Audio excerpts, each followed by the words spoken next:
En Onda Cero, Onda Fútbol. A ver cómo termina, casi nunca terminan gol, casi nunca terminan gol, casi nunca terminan gol. El Messi hasta el fondo, casi nunca terminan gol. ¡Gol! ¡Casi nunca terminan gol! Fútbol internacional con Jesús López y Mario Gago. Palla all'area di rigore, si gira Cassano, magico movimento, Balotelli, rete! David Villa darting through the middle, he's got it between the two, and he's won the game for Spain!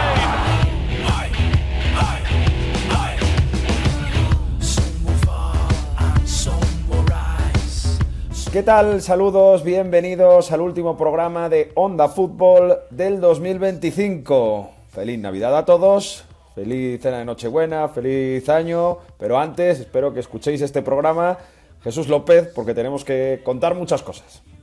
¿Qué tal, me cago? Bueno, antes o después, no pasa nada. Después de la cena de Nochevieja es un gran momento para escuchar un podcast de Onda Fútbol.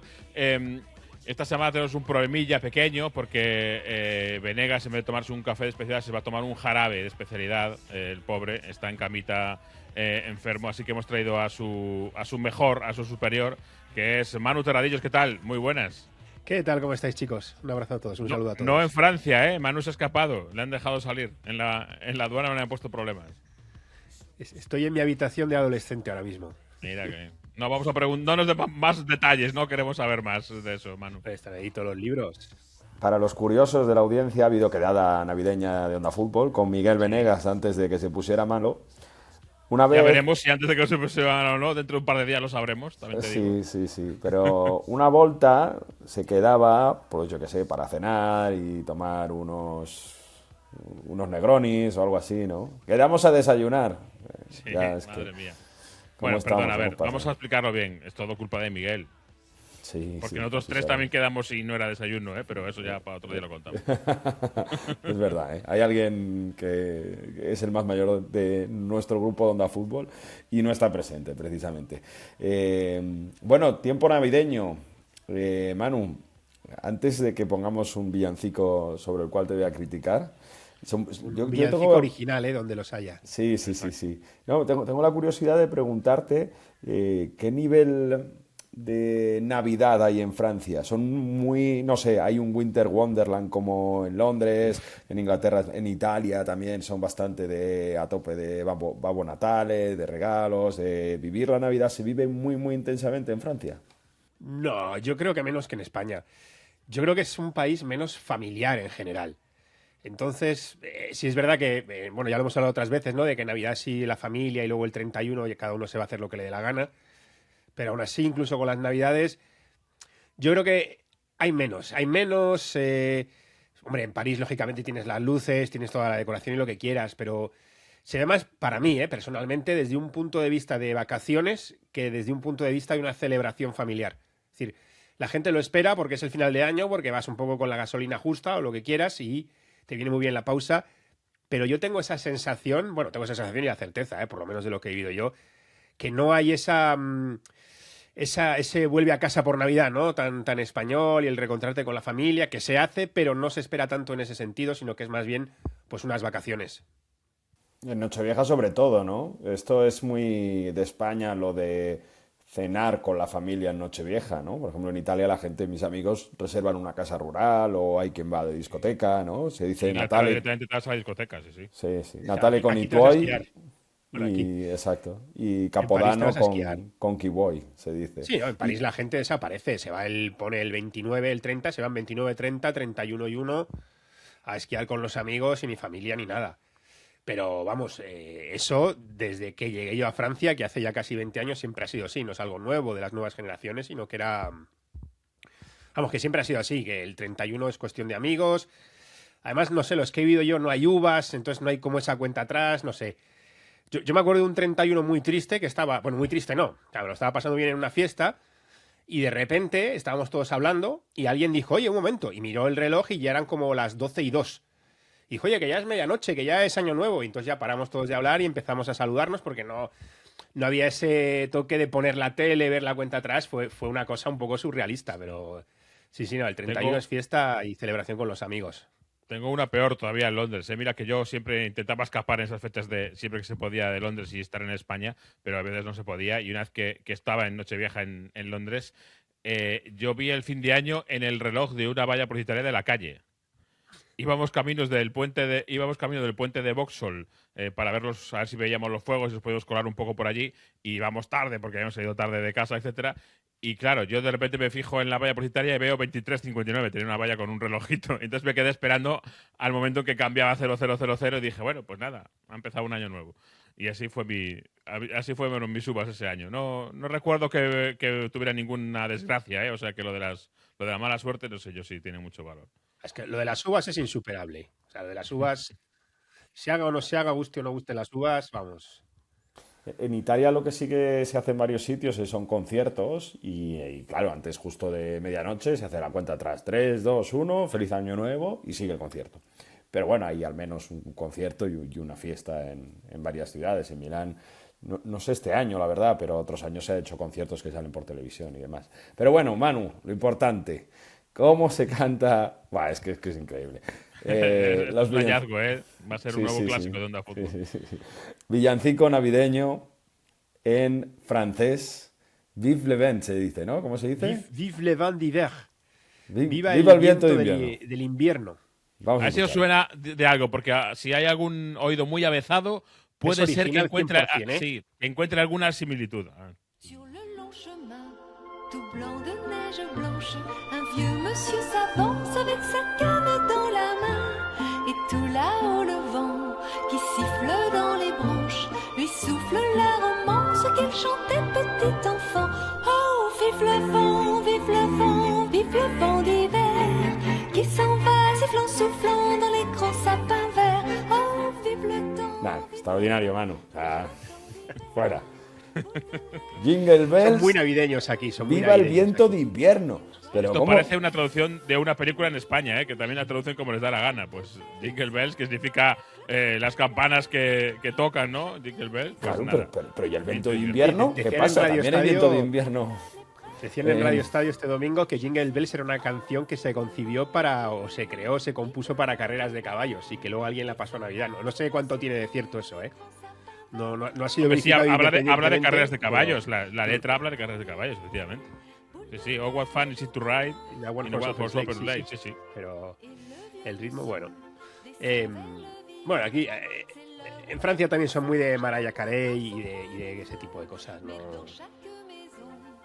Sí, ¿no? Que suena más los clásicos ingleses. Pero bueno, el Vive le vent me ha quedado loco. Porque el viento de invierno es Vive le vent d'hiver.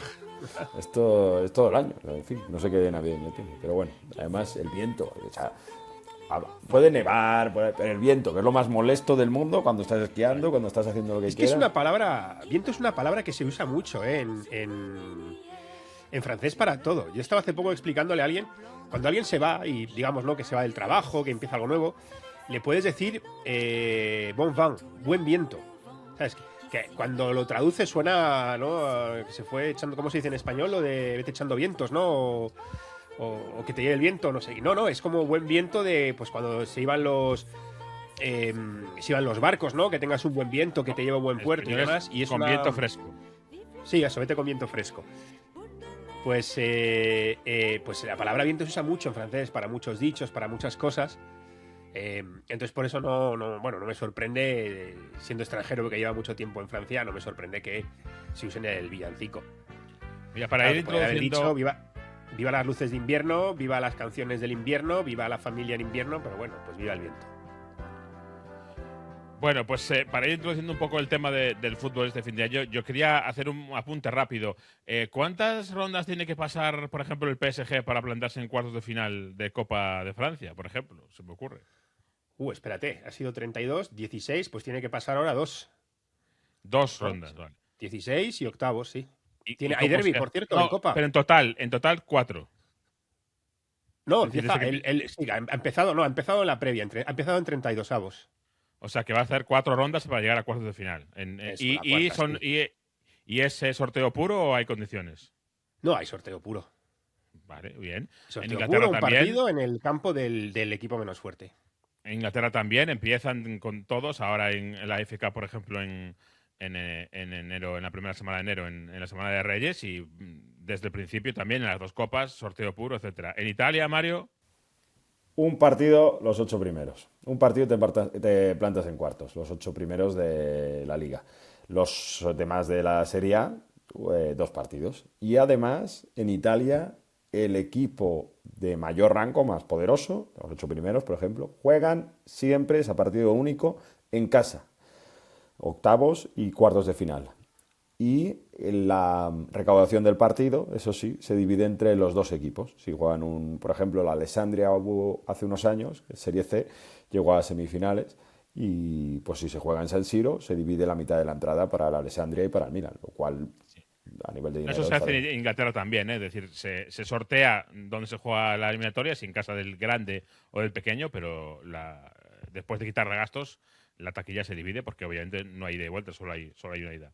Bueno, pues entonces vamos de mejor a peor, ¿no? Inglaterra, Francia están en el lado que tiene sentido, Italia ya va bajando, y en España, a partir de este año, ¿por qué demonios de los 8 equipos que están en cuartos, a 4 de ellos se les llevan volandas? Se les lleva la siesta de la reina como si esto fuera una copa de la risa, ¿no? Porque recuerdo que los 4 equipos de la Supercopa de España pasan directamente, se pasan 2 rondas, han aparecido en esta ronda, en octavos, y a cuartos llegan todavía o tienen un sorteo más en el que se les regala el tener los equipos más débiles que haya y que queden vivos. Por 2 rondas se le regala ese privilegio a los 4. Es decir, que, como digo, de 8 equipos que están en cuartos de final, 4 van allí prácticamente en taxi. O sea que no acabo de entender mucho. Han tenido un segunda B, primera ref o inferior, y ahora van a tener un segunda división, sí. Porque no quedan más abajo, si no tendrían de más abajo. En fin. Sí. La Copa de Francia siempre nos regala grandes cosas, como por ejemplo en esta ronda de 32 avos un equipo de Guadalupe, Manu, jugando... Nos hemos quedado sin claro. Representantes de ultramar. Y además teniendo que buscar un estadio para jugar en una Francia continental, que esto también me hace mucha curiosidad, ¿no? Sí, normalmente viaja siempre el equipo de ultramar, lógicamente, paga todo la federación, y luego tienen que buscar, y lo que ha pasado es que en esta ocasión, que juegan contra el Lorient, pues no conseguían, querían jugar en París y no había manera, y han tenido que irse fuera, pero bueno, da muchos problemas. Hay muchos equipos pequeños que, por ejemplo, lo que hacen es al grande pedirle jugar en el estadio del grande, porque dices, mira, me va a llevar 7, pero al menos, pues si puedo jugar en un velódromo, pues se agradece.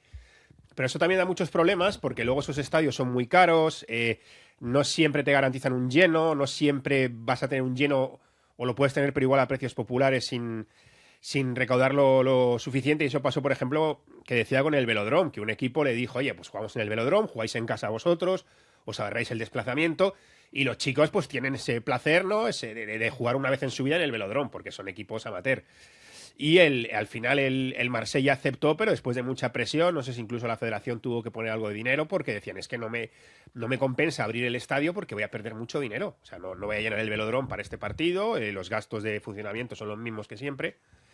Pero es una aventura. Ha habido casos de equipos que han tenido que viajar ellos, y ha habido casos de algún jugador que de repente, como no contaba con ello, no tenía pasaporte, y se ha quedado sin algún viaje a lo que sea, a Guadalupe, a Tahití, a donde sea, que ha sido gracioso, pero normalmente es el equipo pequeño el que viene. Esta vez se han llevado Legosier 7 del Lorient y ya nos hemos quedado sin representantes de ultramar que seguir. Bueno, el año, Manu, ha sido fantástico para el Saint-Germain, por supuesto, pero ¿cómo termina? ¿Cómo termina el año el equipo de Luis Enrique? Un poquito, decías tú antes de las vacaciones que llega todo el mundo con las pilas un poco justas, también es el caso del Paris Saint-Germain. Sí, el año en sí es espectacular, el mejor año de su historia, si hablamos ya del año natural, ¿no? O la temporada, como queráis. Pero este 2025 son 6 títulos, el último es a Intercontinental en los penaltis con el Flamengo. Un año increíble, histórico, primera Champions, pero llega un poco como estaba el año pasado. Yo creo que llegan, no sé los demás, pero tengo la sensación de que llegan cansados por un lado porque casi no tienen tiempo para descansar. Es decir, el PSG, aunque no ganó, jugó la Intercontinental, la Intercontinental, la del Mundial de Clubes. No sé si llegó a tener una semana de vacaciones, una cosa así, antes de jugar la Supercopa contra el Tottenham, Supercopa de Europa. Y yo creo que llega un poco justo por un lado físicamente, por otro yo creo que la motivación también es normal que baje, porque ya has ganado la Champions, pero sobre todo porque estás en la fase inicial de la temporada. Y yo creo que también tienen mucho que ver las bajas. Y más allá de que, por ejemplo, Dembélé y Doué, que son 2 de los 3 atacantes titulares, han sido baja durante bastante tiempo, me quedo con las bajas en la defensa, con Nuno Méndez, que ahora ya ha vuelto, y sobre todo con Achraf Hakimi. Porque aparte de ser muy bueno Achraf Hakimi, que por cierto está ya con Marruecos, ya ha entrenado con normalidad después de haberse lesionado en el tobillo en ese partido contra el Bayern, es un jugador que no tiene sustituto. Es decir, Luis Enrique le pone a Zaire Emery de sustituto, que es un centrocampista, porque es un jugador que no es lateral, no es defensa, sube. Entonces es fundamental para el tipo de fútbol que hace el PSG, abriendo tanto o ensanchando tanto el campo.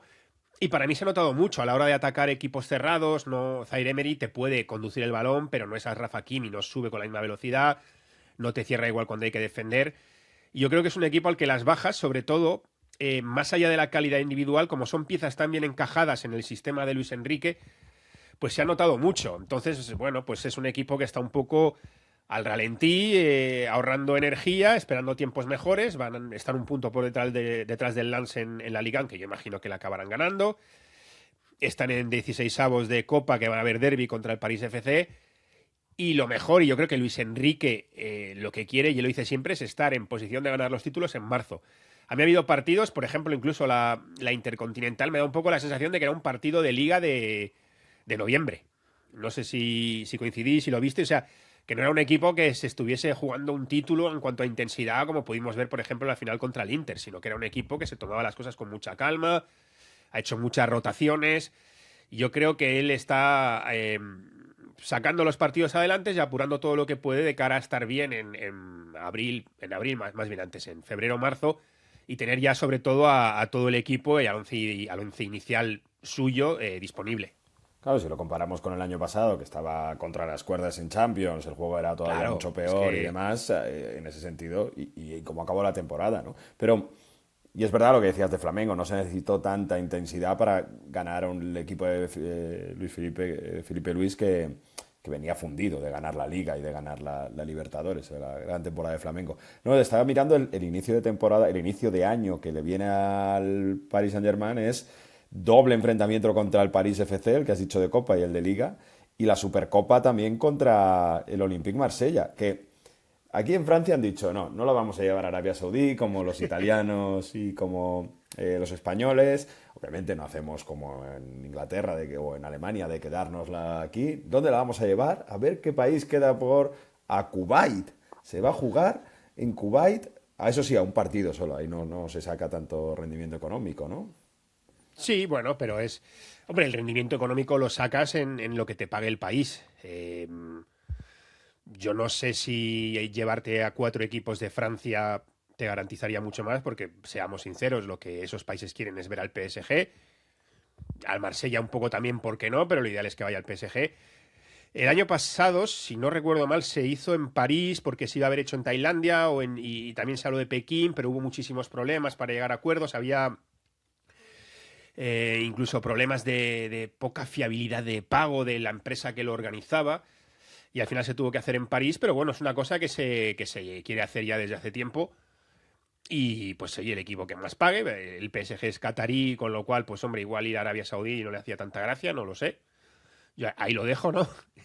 Y bueno, pues se ha elegido Kuwait. Sí, es entre semana. Y bueno, pues se van allí porque es el país que más dinero habrá puesto y en cuanto a condiciones, el que mejor venía para fecha, garantías de pago, etcétera. Y se va a jugar allí, vamos a tener un Classic en Kuwait. Es increíble las vueltas que da el fútbol moderno y cómo acabamos con este tipo de competiciones tan extrañas. Mario, en la Supercopa de Italia ha habido algunas sorpresillas por ahí, ¿eh? Gran sorpresa. El Inter en penaltis cayó contra el Bolonia.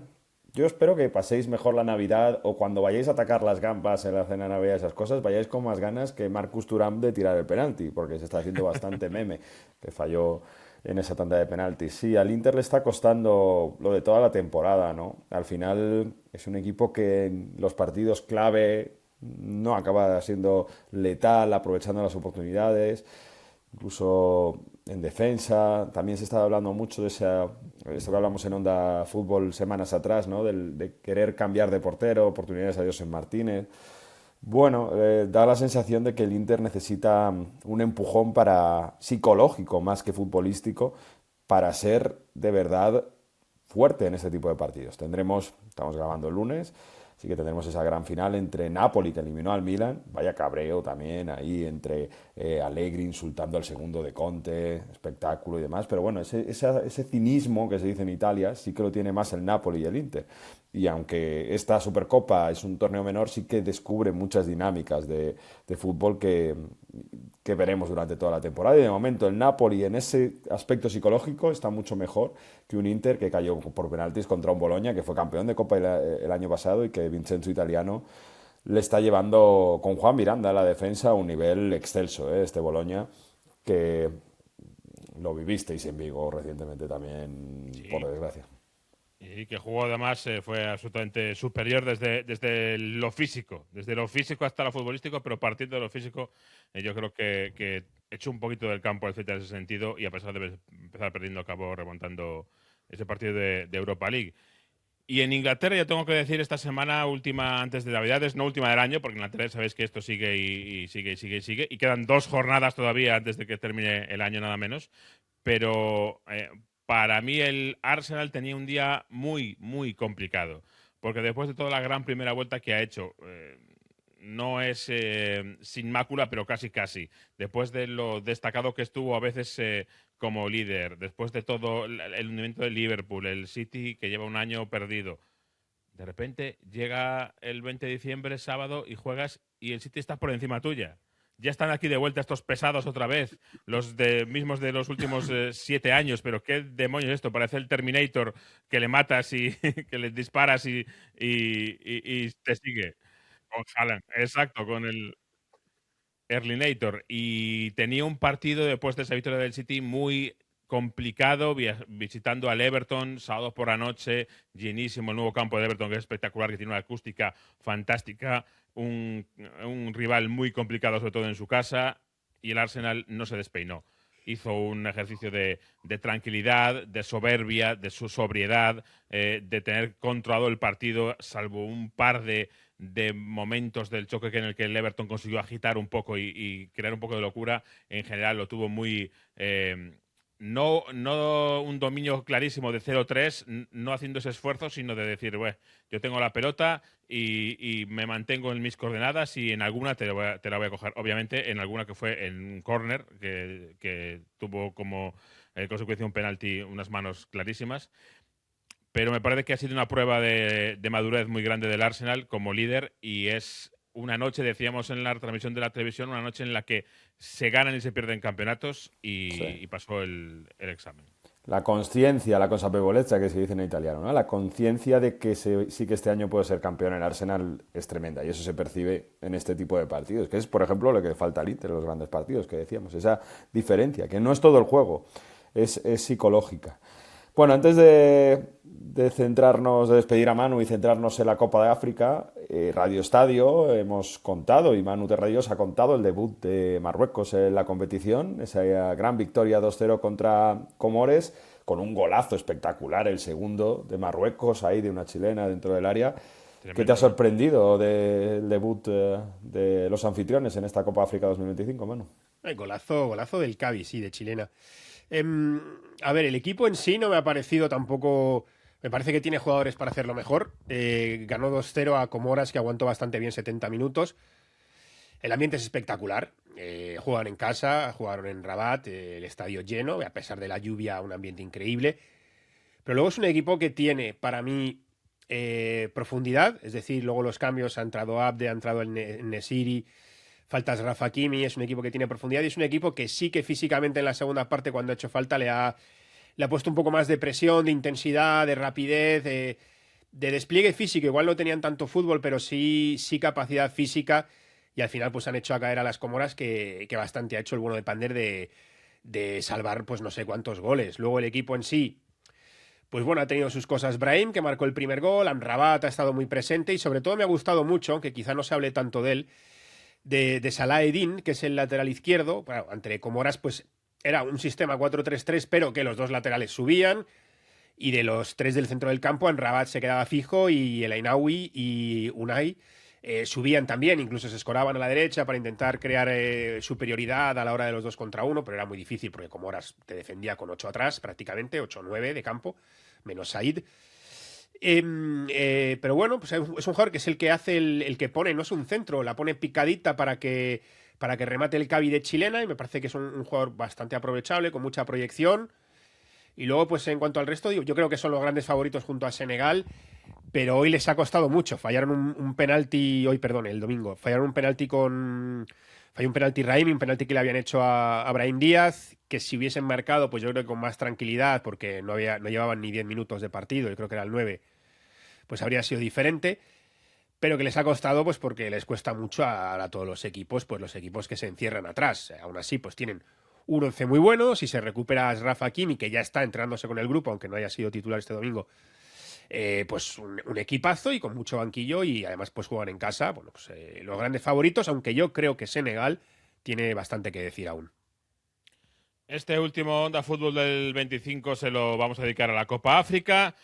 Nos hemos colado hace poquito antes del debut en la concentración de Marruecos. Ahora lo escucharemos. También queremos viajar para ver cómo se vive ese torneo desde allí con un corresponsal que va a estar todo el torneo contando ese torneo. Así que vamos enseguida con Arina. Pero Manu, muchas gracias por estar de nuevo con nosotros. Que vaya todo muy bien con Santa, que traiga muchos balones de oro futuros y muchas coberturas del Paris Saint-Germain. Le Père Noël.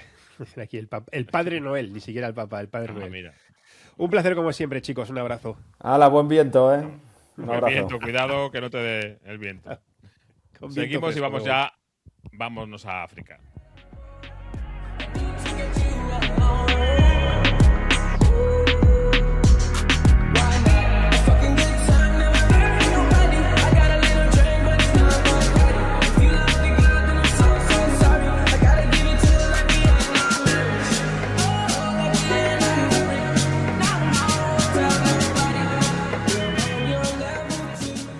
Ha comenzado la Copa África de Naciones 2025, una Copa África de Naciones que empieza en 2025 y acabará en 2026. Pero ya hemos tenido el primer partido entre Marruecos y Comores y viene un mes, unas semanas muy interesantes porque está Nigeria, está Camerún, está Senegal, hay muchas selecciones con muchos jugadores interesantes y Jesús, vamos a ir desde cerca, vamos a tratar de analizar desde cerca qué va a pasar en esta Copa África. Sí, y tenemos con nosotros a una persona la mejor colocada para contarnos lo que puede pasar en este torneo. Se trata de Lucas Colán, que va a ser enviado especial para Stats Perform, que es corresponsal para Canal Plus Francia en la Premier League. Así que, Lucas, ¿qué tal? Muy buenas, bienvenido. Hola, señores. I'm good. And you? How are you? Muy bien, vamos a continuar, aunque Lucas habla muy bien español, mejor de lo que él dice, pero vamos a continuar en inglés con él para que se exprese con más calma. Lo primero, para un enviado especial a este torneo va a ser una cosa muy extraña porque vas a pasar allí Nochebuena, Navidad, fin de año, Año Nuevo, y Navidad allí no se celebra además.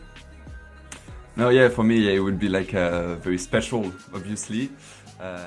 Para mí muy especial, obviamente. No celebran las Navidades, claro. Será especial, pero yo he pasado ya esto antes, cuando estaba cubriendo, por ejemplo, el Mundial de Qatar. No hubo ese entusiasmo antes de las Navidades. Pero intentaré encontrar alguna forma de tener mi pequeña cena o pequeño regalo de Navidades. Como conozco muchas personas en Marruecos y también periodistas, será fácil. Si tenemos oyentes en Marruecos, que le lleven a Lucas un turroncito o algo, un pavo en Nochebuena, un poquito, que se aprenden de él, ¿no? Para que una cena especial, sí. Claro. Lucas, lo primero, ¿cómo se presenta el torneo en grandes rasgos? Hay grandes favoritos, obviamente. No sé si tú coincides que Marruecos, por plantilla, por trayectoria de los últimos años, es uno de los grandes favoritos y además es local, es anfitrión, pero no es el vigente campeón y hay más equipos que le van a pelear el trofeo. Yes, let's talk first about Morocco. Yeah, obviously, as you said, Jesus, Morocco. Vamos primero con Marruecos. Como has dicho, es el ultrafavorito a ganar la Copa África por diferentes razones. Primero, vamos al equipo. Son los mejores en cuanto a cantidad y calidad. Tienen esa generación de oro con jugadores que ya sabemos. Hablamos de Hakimi, por ejemplo, Yassine Bounou, Nayef Aguerd, este tipo de jugadores. Los jugadores, ellos jugaban en el Mundial y así tienen esa experiencia. Y hay una mezcla entre ellos con esa experiencia y la generación joven, Benseguir y Gamane, ese tipo de jugadores que es muy buena para el equipo. Ainaoui también. Soy aficionado del Lens, como sabes, Jesús, y hablaré mucho de los jugadores del Lens. Hoy este mix de jugadores con experiencia y jóvenes, todo está funcionando muy bien. Marruecos ha ganado 18 partidos consecutivos, si no cuentas la Arab Cup, que están jugando 18 partidos seguidos, solo 4 goles encajados, lo que es increíble en toda la historia del equipo marroquí, y también un récord internacional. Tienen gran solidez defensiva, ya he hablado de Bounou, Aguerd, Saiss, Achraf Hakimi, el capitán y el top de este equipo, y se dice que podrá jugar este domingo contra Comoros. Tienen esa solidaridad y esa identidad, saben cómo jugar, no solo vienen con un estatus, sino que con un plan ahora.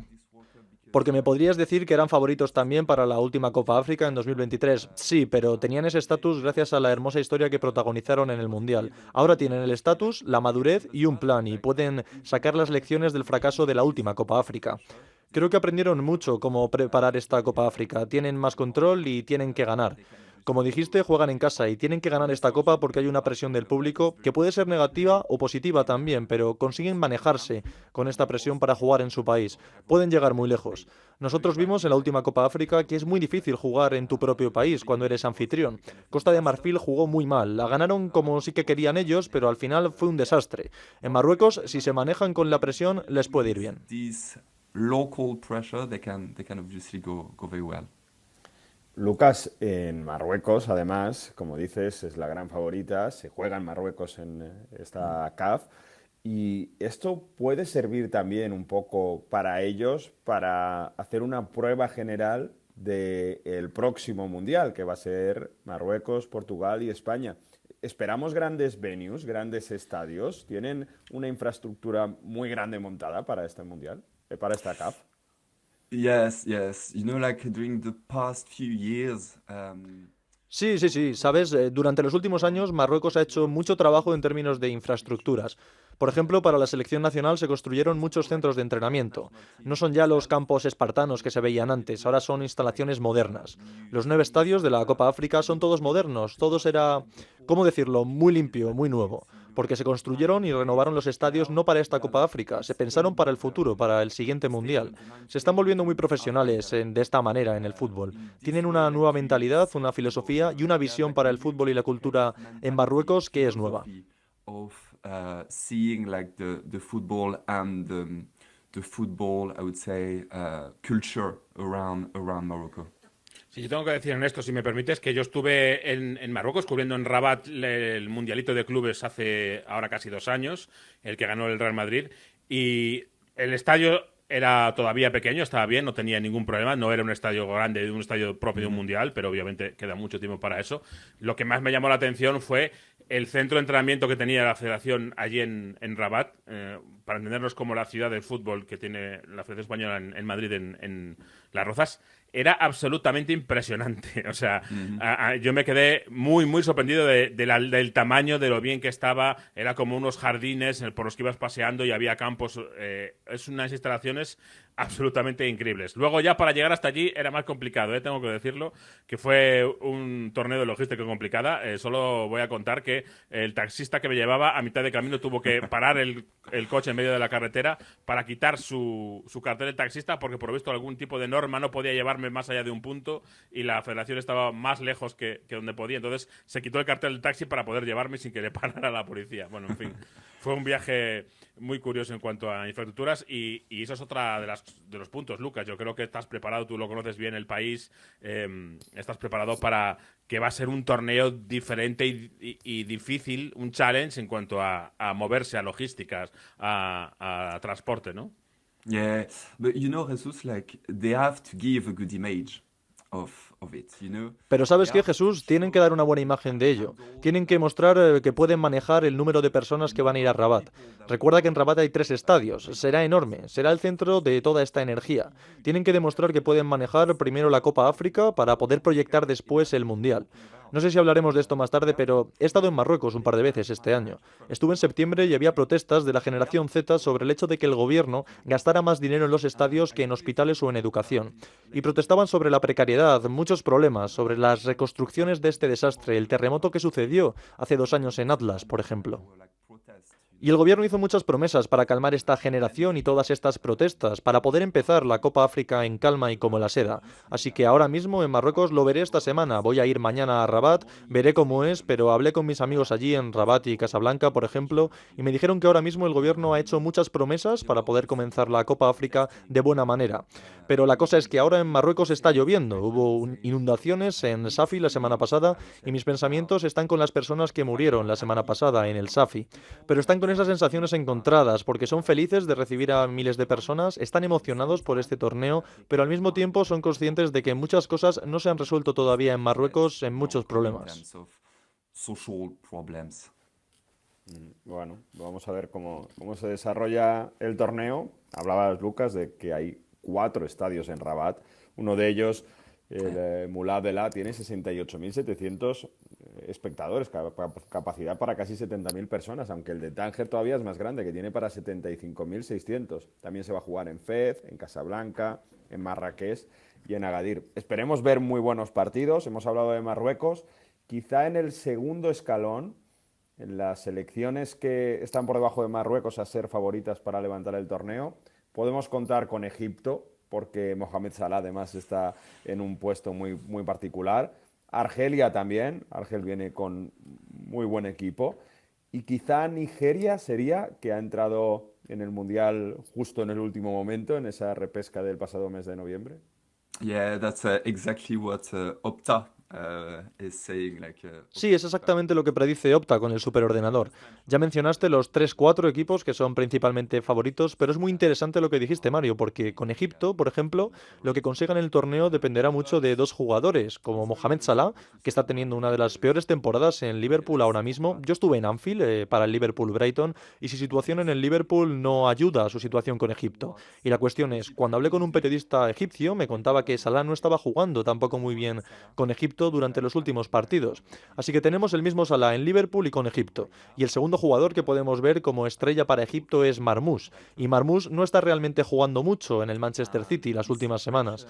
Entonces, cuando tienes un equipo que depende sobre todo de 2 grandes jugadores, principalmente de 2 jugadores que no están en una buena dinámica con sus clubes, será difícil. Y eso es más o menos lo que le ocurre a Nigeria con Victor Osimhen y Ademola Lookman. Estos jugadores tienen que construir la base del equipo ahora mismo. Como dijimos, la suma de individualidades que hace un equipo es más importante que las estrellas, y hay un equipo del que quería hablar sobre todo también, que para mí es el segundo favorito de la Copa África, que es Senegal. Senegal tiene el mismo problema que Marruecos, mucha calidad, mucha cantidad, saben cómo ganar. Post-COVID jugaron 61 partidos y han perdido creo que 6. Saben cómo no perder, tienen grandes jugadores en todas las posiciones. A mí me llaman la atención los de la Premier League, porque yo les cubro en el día a día, pero cuando ves a Ndiaye, ese centro del campo con Camara, Papesar, tienen como 6 jugadores que pueden hacer de box to box, una locura. Y si piensas en los delanteros, tienes a Nicolas Jackson, a Diallo, a Gia, tienes todos estos jugadores que pueden aportar en la cancha. Y dije que es similar a Marruecos porque los fanáticos son muy exigentes con su equipo. Sé que tienen la presión de ganar ahora en este torneo y me sorprendió que no los mencionase Opta en su ranking. They were not mentioned by Opta in the table, you know, like in their ranking. They need your input. Claramente necesitan vuestra ayuda y la de Lucas para acercarlo. Por último, nos has hablado de las dudas sociales en cuanto a la conveniencia de este sorteo, de este torneo. Obviamente, eso pasa en Europa, en Marruecos también, o más aún, porque hay más precariedad y más pobreza, y es un debate totalmente lógico. Pero en la parte de la pasión del fútbol yo creo que nos puede sorprender. Yo recuerdo en Qatar uno de las aficiones más apasionadas que había en el Mundial era, digamos, lo del Magreb, ¿no? Que hacían piña entre ellos, no necesariamente era la gente de Marruecos yendo a ver partidos de Marruecos, pero todo el Magreb hacía un poco piña entre ellos para ver si ganaban. Y yo creo que eso va a ser otra de las grandes cosas de este torneo, ¿no? Yeah, but just look at the AFCON website to get a ticket. You can see like Moroccan games. Sí, mira en la web de la Copa África para comprar entradas. Se puede ver que los partidos de Marruecos, Argelia y Túnez ya están completos. Puedes ver partidos de Marruecos, de Argelia, de Túnez, están todos vendidos. No sé si queda alguna entrada para los de Túnez, como mucho. Pero sí, todos los aficionados del Magreb tienen una relación especial con el fútbol en general. Cuando te fijas en redes sociales, los aficionados, los estadios donde suele haber fuegos artificiales, la energía y el entusiasmo que hay en los partidos locales, ahí se marca la diferencia. Creo que será una de las mejores Copa África en términos de ambiente, porque obviamente tenemos buenas infraestructuras y ese amor por el fútbol. Así que sí, será intensa, muy emocional también, porque tienen una relación emotiva con el fútbol y por supuesto si Marruecos va bien o Argelia va bien o Túnez va bien en esta Copa África, lo disfrutarán mucho. La única pega que me contaron desde allí es que las entradas eran bastante caras para las personas que viven allí, así que ya veremos. Tengo mucha curiosidad por ver lo que será en Rabat o Tánger en términos de ambiente en las calles, cómo animan a su selección. Mencionaste el Mundial en Qatar, fue increíble esa experiencia, ese entusiasmo de los marroquíes. Pero lo que faltaba un poco en Qatar fue caminar por las calles y sentirlo. Será tal vez no lo contrario, pero sí un contraste con Rabat y Tánger, porque siento que la gente será muy amable y querrá mostrar su cultura, su pasión, su relación con el fútbol y con este evento tan grande en general.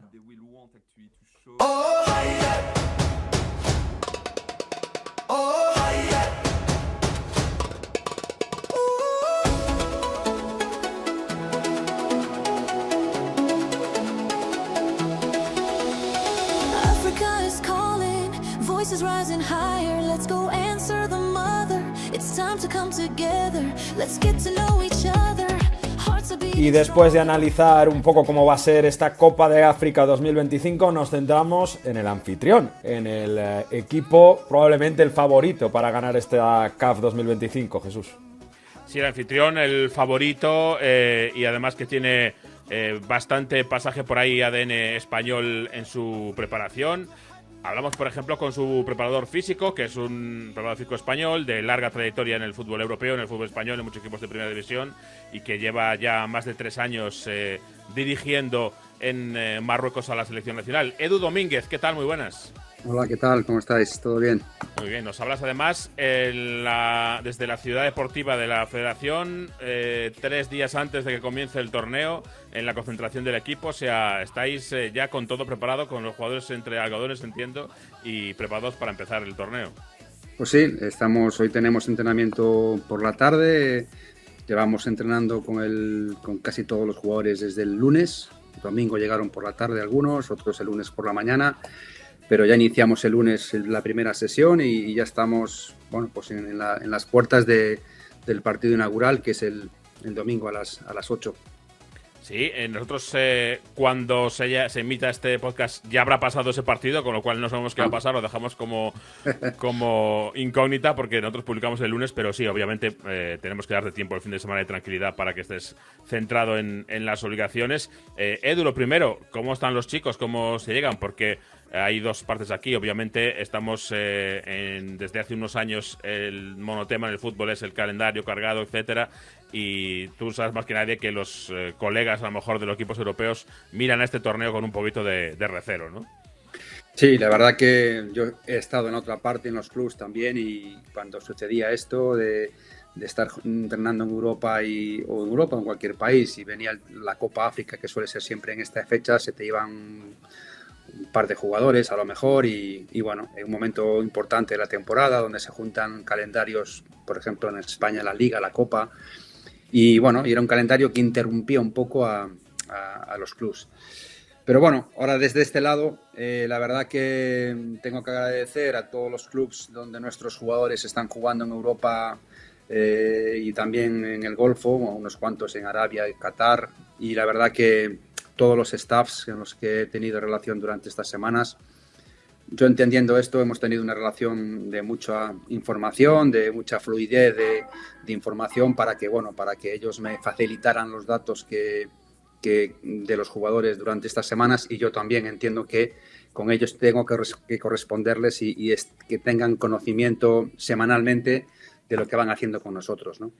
Es fantástico oírlo, porque es verdad que ha habido muchos problemas últimamente en ese aspecto, y hay mucha polémica. Lo primero, además del tema físico, que imagino que lo estaréis manejando como buenamente podáis, yo no sé si el tema anímico también puede afectar un poco en lo físico, y hablamos antes con Lucas, el corresponsal, que Marruecos ha pasado de ser una selección que parecía que siempre era el underdog, ¿no? La alternativa, la que quería dar la sorpresa. En el Mundial de Qatar dio sorpresas, desde luego, pero poco a poco ya es un equipo más maduro y que tiene que cambiarse ese traje por el de favorito, y más ahora en casa, jugando esta Copa África. Yo no sé si esa presión también es algo que tenéis que tener en cuenta. Sí, la verdad que después del éxito de la Copa del Mundo de Qatar, donde, efectivamente alcanzamos una semifinal de la Copa del Mundo, 2 años y medio o año y medio después tuvimos, la Copa África de Costa de Marfil, y ahí que la verdad no tuvimos un buen campeonato. En octavos de final fuimos eliminados. Entonces, claro, fue un palo importante después de haber quedado, semifinalistas en la Copa del Mundo. Con lo cual, después de esta Copa África del 2024, esta que viene en casa y en Marruecos, con todo el país detrás, es un torneo muy, muy, muy esperado por parte de la federación, por parte del país. Date cuenta que son casi 46 años que Marruecos no gana una Copa África, casi 22 años que no llega a una final.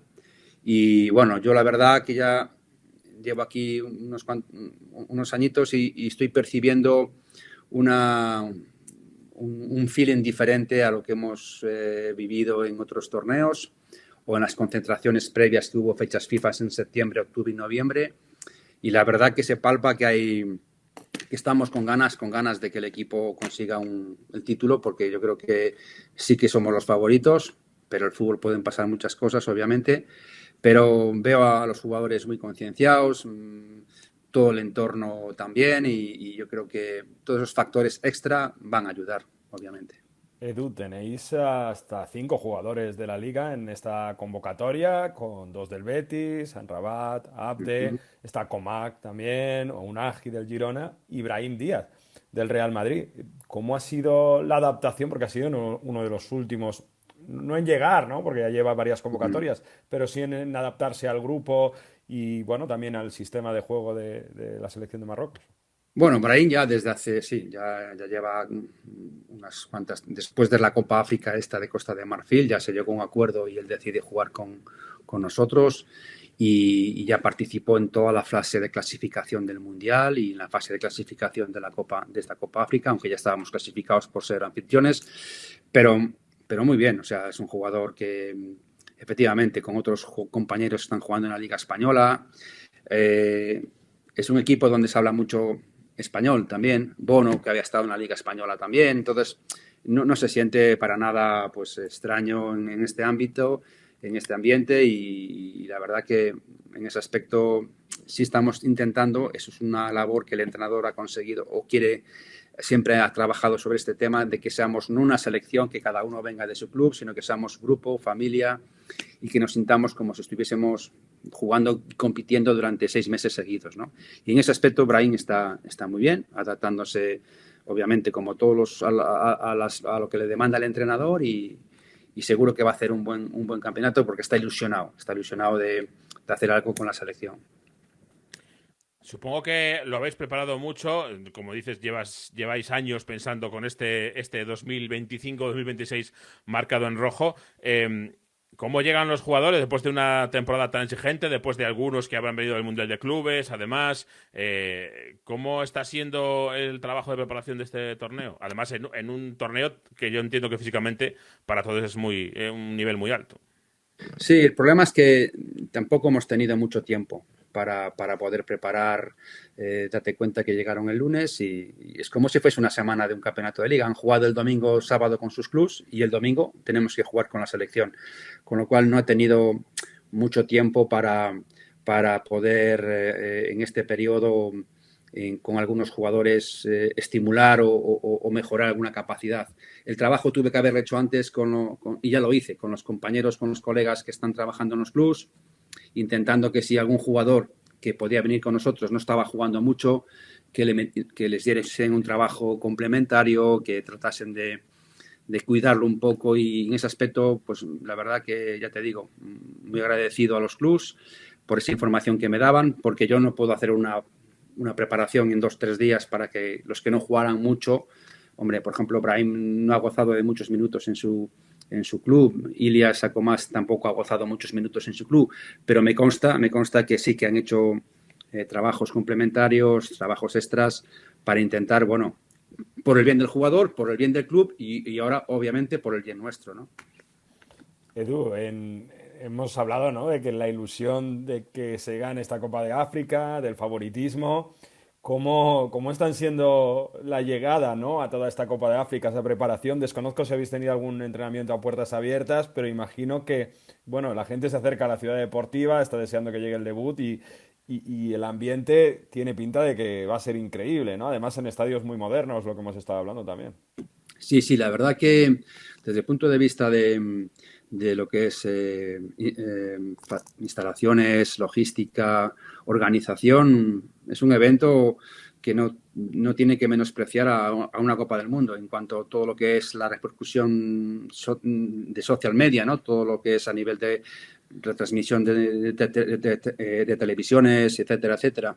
La verdad que en ese aspecto está siendo algo bonito de estar viviéndolo, porque no es igual ir a jugar a una Copa África, pues a Uganda o a Kenia o a Tanzania, ¿no? La verdad que aquí los estadios, los 5 estadios que se han preparado para este evento en Rabat, en Casablanca, en Agadir, en Marrakech y en Fez, pues son estadios top, como cualquiera de los que pueda haber en Europa, y eso a los jugadores también es un punto de... Siempre la Copa África ha sido un poco caracterizada por ser campos de malas condiciones, una climatología muy adversa, pero esta Copa África es diferente, o sea, es una Eurocopa, es algo que a nivel de calidad de estadios, de calidad de hoteles, de facilidades para entrenar, como si estuviésemos entrenando en Europa. Aquí la ciudad deportiva es un búnker. Hoy tuvimos, bueno, pues hicimos una sesión ligera por la mañana y es cuando tenían la prensa la autorización para poder pasar, y la expectación es tremenda. Date cuenta también que Marruecos ahora, fíjate que en estos últimos 3 meses la selección sub-20 es campeona del mundo, la sub-17 es semifinalista de la Copa del Mundo, la selección, entre comillas, B quedó ayer campeona de la Copa Árabe, con lo cual ahora hay un momento de euforia y con cierta presión, pero es una presión añadida, bonita, para que a ver si el equipo A conseguimos rematar este año con esta Copa África, claro. Tú, que conoces bien el equipo, tú llegaste hace 3 años, ¿no?, antes del Mundial de Qatar. ¿Es el momento de mayor madurez de este proyecto, digamos, que lleváis unos años con Regragui a la cabeza, etcétera, y con jugadores pues buenísimos, como sabemos? ¿Crees que es el momento de mayor madurez del equipo, tanto individual como colectivamente? Sí, a ver, después del Mundial hubo una serie de cambios a nivel de jugadores como Ziyech, Boufal, y han llegado otros jugadores jóvenes. Es un equipo joven también, tenemos jugadores que están todavía en edad sub-20, pero de aquel Mundial, pues Nayef Aguer, un central que estuvo en la Real Sociedad el año pasado, pues son 3 años más. Sofiane Amrabat, un medio centro en el del Betis, pues son 3 años más. Abde, un jugador joven que salía, pues tiene ya su punto de madurez. Ilias Akomaz también. Bueno, ¿qué vamos a decir de Hakimi, de Ashraf? O sea, un ágil jugador del Girona, pues también con otro punto más de madurez y todo esto. Yo creo que es un momento muy bueno del equipo, una mezcla de veteranía, pero siendo jóvenes, y jugadores que están llegando, empujando, como Bilal El Kanous del Stuttgart o Talbi del Sunderland. Bueno, jugadores que están acostumbrados a jugar partidos importantes en Europa y en sus clubs. Y yo creo que eso nos tiene que dar la confianza de poder hacer un buen torneo. Mencionabas a Hakimi, claro, que imagino que ha sido uno de tus motivos de tus desvelos, ¿no? En los últimos 2 meses desde aquel partido, aquella entrada fea de Luis Díaz contra el Bayern de Múnich. Claro, un futbolista que ya siempre fue muy bueno, pero se ha convertido en la temporada pasada, yo creo, si no en el mejor, uno de los mejores laterales del mundo. Y vaya decepción o vaya miedo que os dio aquel día y vaya trabajo, imagino, en las sombras habéis tenido durante todos estos meses, ¿no? Sí, la verdad que fue una lesión grave, una lesión importante, pero la verdad que han hecho un trabajo desde el punto de vista de fisioterapia y de readaptación muy bueno. Y ahora estamos intentando darle esas herramientas para que a nivel condicional pueda soportar y pueda llegar y pueda estar bien para el torneo. Es quizá de lo más difícil, ¿no?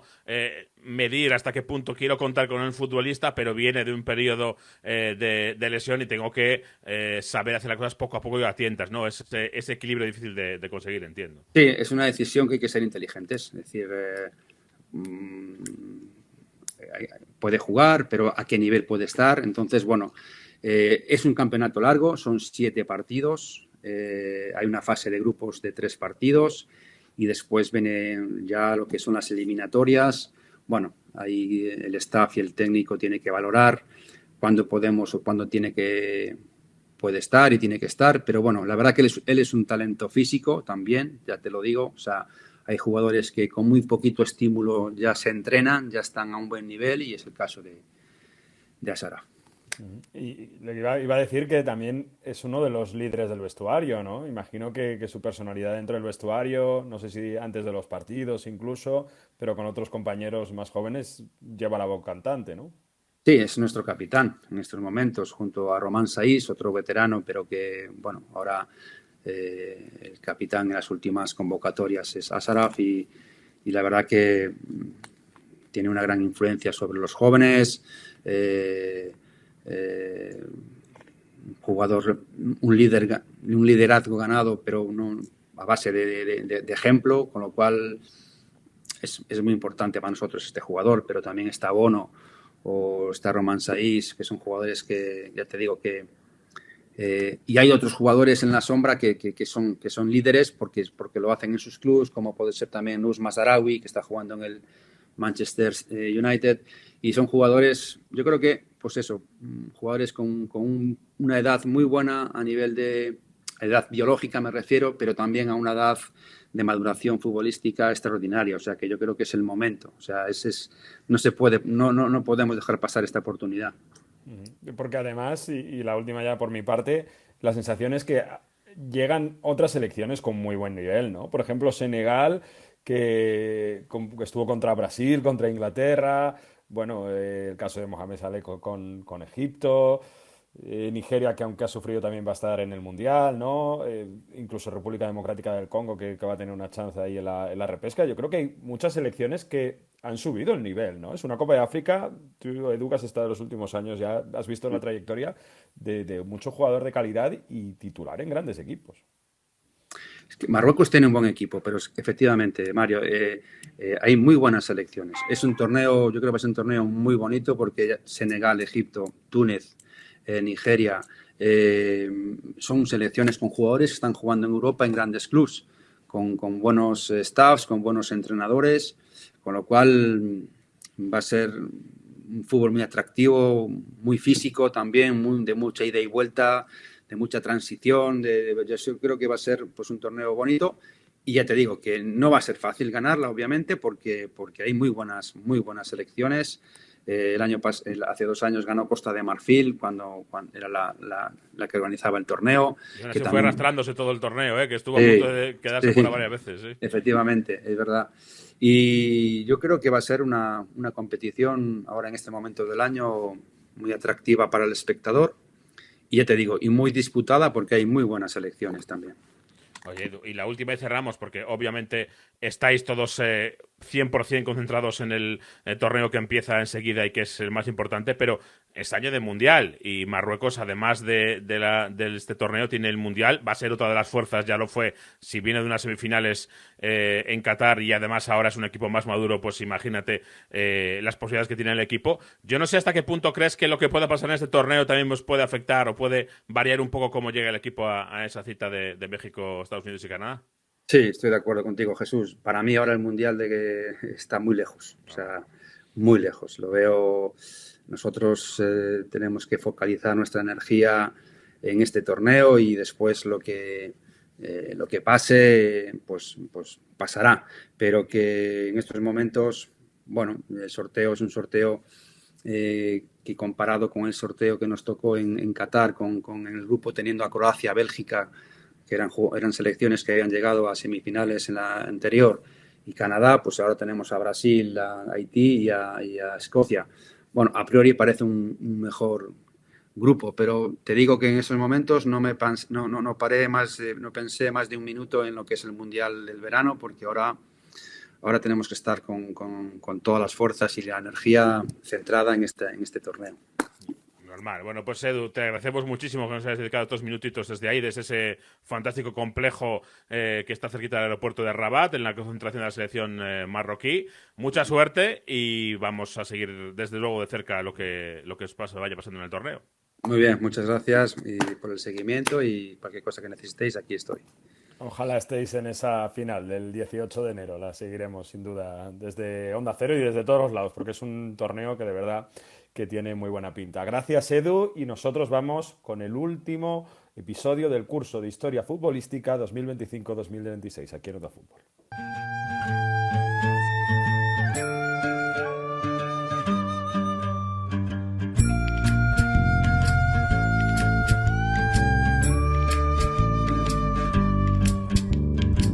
No me regalen más libros porque no los leo.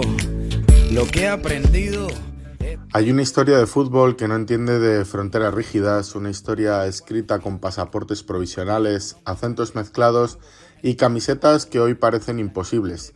Comienza la Copa de África en Marruecos y esta es la historia de los equipos marroquíes que en otro tiempo compitieron en la Liga Española. Clubes que hoy juegan en Marruecos, pero que un día recorrieron los estadios peninsulares como rivales oficiales. Una historia poco conocida, pero profundamente reveladora. El nombre que abre siempre este relato es el Atlético Tetuán, hoy Maghreb Atlético Tetuán, fundado en 1922. Nació en una ciudad que entonces formaba parte del protectorado español.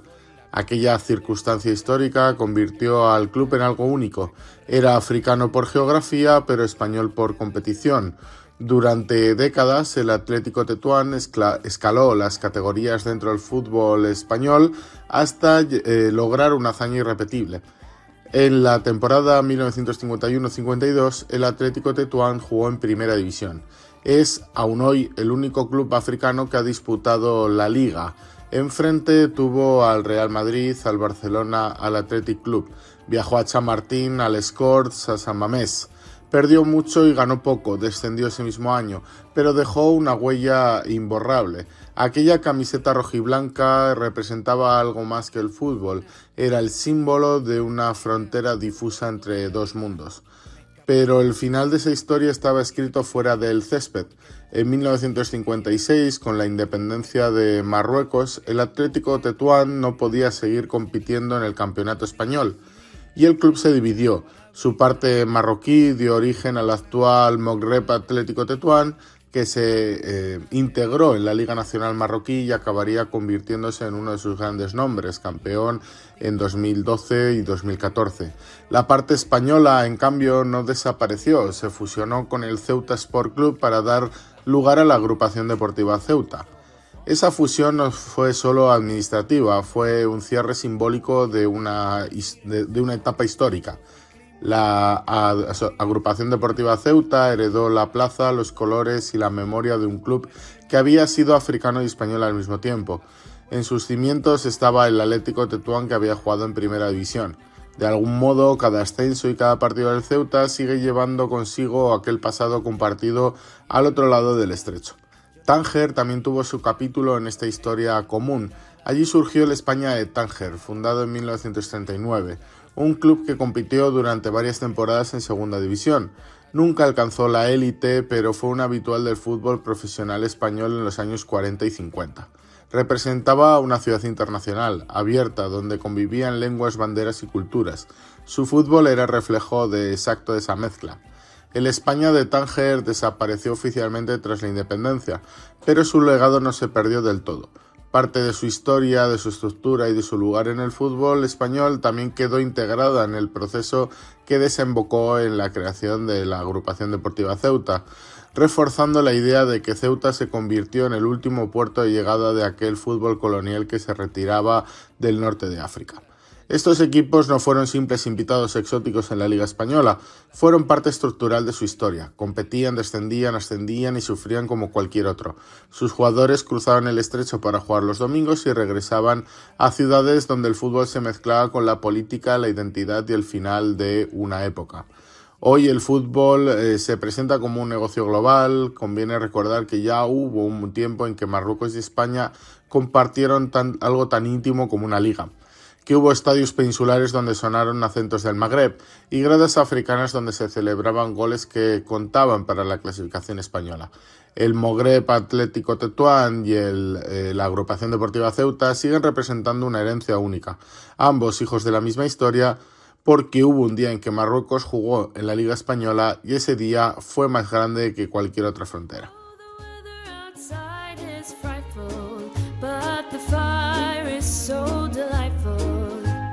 Since we've no place to go, let it snow, let it snow, let it snow.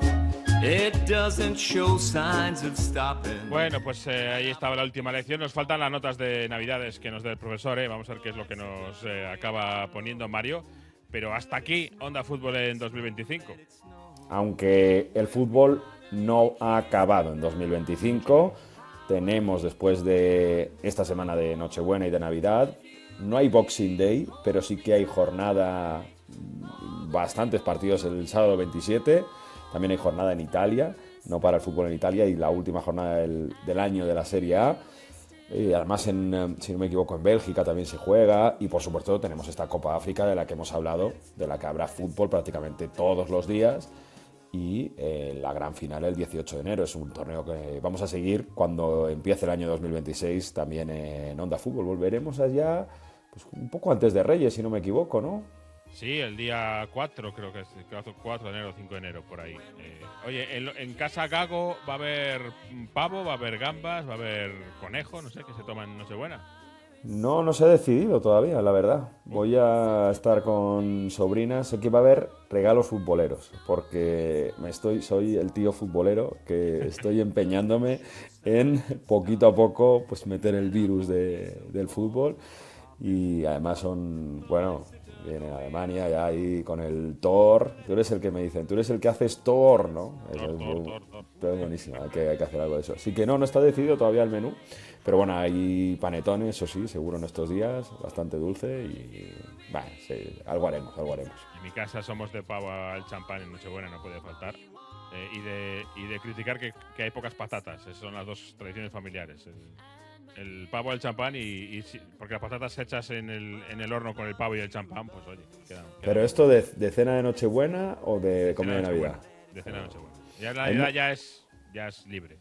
Hay muchos sitios que se hace más la comida de Navidad en España, sí, que la cena de Nochebuena, que es como más importante a nivel gastronómico, ¿no? El plato bueno es el día de Navidad, o incluso en Cataluña, que San Esteban es festivo, también hay muy buena comida, Así que... Tengo que decir que por mi cumpleaños hemos iniciado la temporada de comidas con un plato inglés, cocina inglés existe, algo hay.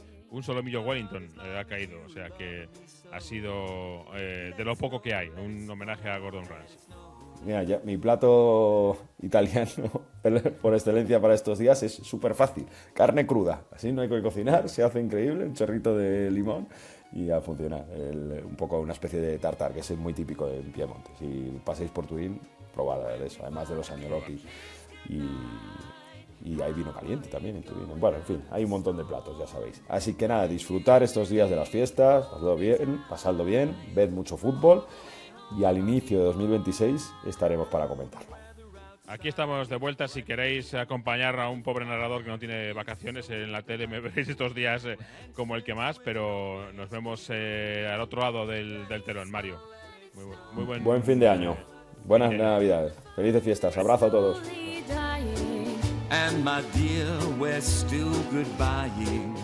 But as long as you love me so, let it snow, let it snow, let it snow. Let it snow, let it snow, let it snow.